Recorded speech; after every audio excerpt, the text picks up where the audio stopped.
From becoming extremely interested in OpenAI's ChatGPT to not wanting to limit the tech despite the risks, here's the real reason Bill Gates loves AI. The billionaire has seen two amazing things in his life that he thinks are super important, and it all started in 1980 when he met a guy named Charles Simonyi. Simonyi showed him a graphical user interface, which became the basis for modern computer systems like Windows. They talked about everything this new way of using computers could achieve, and it changed Microsoft for the next 15 years.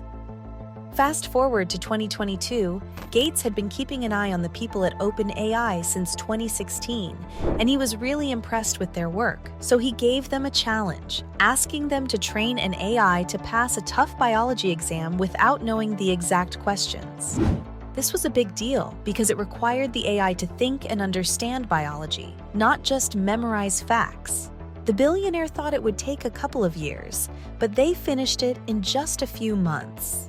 Gates saw the AI GPT answer almost all the questions on the biology exam correctly, giving great answers to some other harder questions, and an expert confirmed that the AI got the highest possible score, like an A+ in a college biology course. They also asked the AI a non-science question, and it gave a really thoughtful response, which blew away Microsoft's co-founder, who thought that this was the biggest advancement since the GUI. After seeing this breakthrough, Gates started thinking about what AI could do in the next 5 to 10 years, believing that AI is as important as the microprocessor, personal computer, internet, and mobile phone, because it'll change how we work, learn, travel, get healthcare, and talk to each other. Not just that, many industries will change because of AI, and companies will need to use it well to be successful. As a full-time philanthropist, the tech mogul thinks about how AI can help fix some of the world's biggest problems and make things fairer. Bill Gates thinks AI can help save children's lives in poor countries, where they die from things that could be prevented, and that it can make education better, especially in math, which is essential for so many jobs. He also sees AI as a way to tackle climate change and help the people who are affected the most.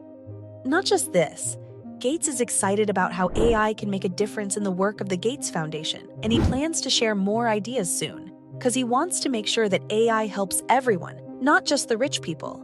He really loves technology, but he's not always positive about where it's going. He did a Reddit Ask Me Anything session, where people could ask him anything they wanted, and the questions covered a wide range of topics, from his biggest regrets to his favorite spread to put on bread. In this session, the business magnate talked about the future of computing, and he had some mixed feelings. He believes that in the next 10 years, things like vision and speech understanding will be really good, and we'll be able to do tasks like picking fruit or moving patients in hospitals using robots. Mentioning a project called the Personal Agent that Microsoft's working on, he talked about how it's supposed to help people manage their memory, attention, and focus. Instead of having to search for apps and deal with all their notifications, this agent will make things easier since it'll work on all your devices. People on Reddit had different reactions to Gates's ideas, with some making jokes about the agent being like Clippy, that old Microsoft paperclip helper, while others were worried about the agent controlling what information people see, which might limit what people know and only show them certain things. Then, someone asked Gates how much of a threat super-intelligent machines are to humans, a question that's been on the minds of a lot of people lately. Even Stephen Hawking, the famous physicist, said AI could end humanity, which is terrifying. When Bill Gates talked about the dangers of supercomputers, he mentioned that in the beginning, these computers will do a bunch of jobs for us, but they won't be super smart, which isn't so bad if we handle it well. But the real deal is that in a few decades, when these computers become really smart, that's when we should start worrying. Gates agrees with Elon Musk and other researchers, who are also freaked out about it. But not entirely, though. Artificial intelligence is amazing, and it's going to change society in really big ways. But Gates thinks that AI has both good and bad sides. He mentioned that there haven't been many technologies in the world that aren't both promising and dangerous. Obviously, nuclear energy and weapons are examples of that.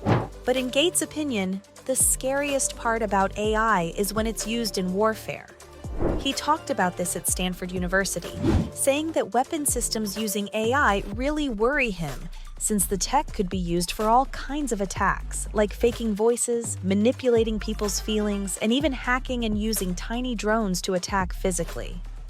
But Gates believes that AI can also do a lot of good things for us, by helping us sort through a ton of data way faster and better than humans.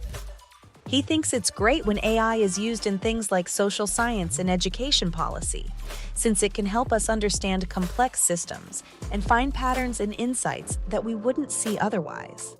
It's like supercharging the social sciences, which can make a positive difference in things like healthcare quality and cost. But the billionaire's scared of AI falling into the wrong hands. But unlike some experts who want to put a stop to advanced AI development, Gates thinks it's too late to hit the brakes on this technology. He had an interview with ABC and mentioned that the latest AI advancements are mind-blowing, but they also come with a lot of unknowns, and regulators in the US are not keeping up.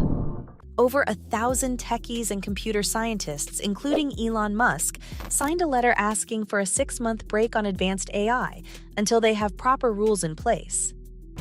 But Gates believes that one can't just pause the good guys while everyone else keeps going, and that it's crucial for the good guys to make more powerful AI systems. The idea of who the good guys are is subjective, but the race for AI dominance is creating huge rivalries in the business world and between countries. OpenAI's ChatGPT caused a big competition between Microsoft and Google to take control of the generative AI market, and this rivalry has even spilled over internationally, as the US and China are fighting for AI supremacy. This rivalry goes beyond just business advantages, meaning it also has implications for military power and strategies. China's spending billions on AI-related military systems, and Russia's been into AI research since 2017. These powerful systems could be used for cyber attacks and military operations, and the US Department of Defense has even requested a big budget for AI investments. The philanthropist worries that if bad guys get their hands on advanced AI, they could use it for cyber attacks. But trying to stop AI research wouldn't work because it's so competitive. Gates even talked about his hopes and predictions for AI in the future, saying that it'll lead to the creation of many new companies that'll use AI in their products and services, like NVIDIA. NVIDIA is developing new chips that'll provide a lot of processing power for AI and also use less energy. You would naturally question whether we will need many specialized AIs for different tasks, or if there will be one AI that can do everything, like the AGI. In Gates' opinion, AGI is still far away, so for now, we will probably need specialized AI for specific tasks. But soon there will be a lot of competition between companies. He also gave rules for whether AI will take over, saying that we need to balance the worries about the negatives and make sure everyone benefits, since it's about being reasonable and considering both the good and bad sides of AI. Extreme views can stop progress or make us ignore risks, so we should move forward safely and predictably. Market forces alone won't help the poorest people, so governments and charities should use AI to reduce inequality, which is interesting because the technology's best use would be to solve global problems. But eventually, we'll need rules to control AI. Plus, we're just starting, and soon its limits will be gone, which is very hopeful. But AI faces challenges beyond technical issues, like ethics and transparency. The AI era brings both opportunities and responsibilities. And while it has the potential for great benefits, we must be careful and responsible. So there you have it, from not wanting to limit the tech despite the risks, to becoming extremely interested in OpenAI's ChatGPT. That was the real reason Bill Gates loves AI.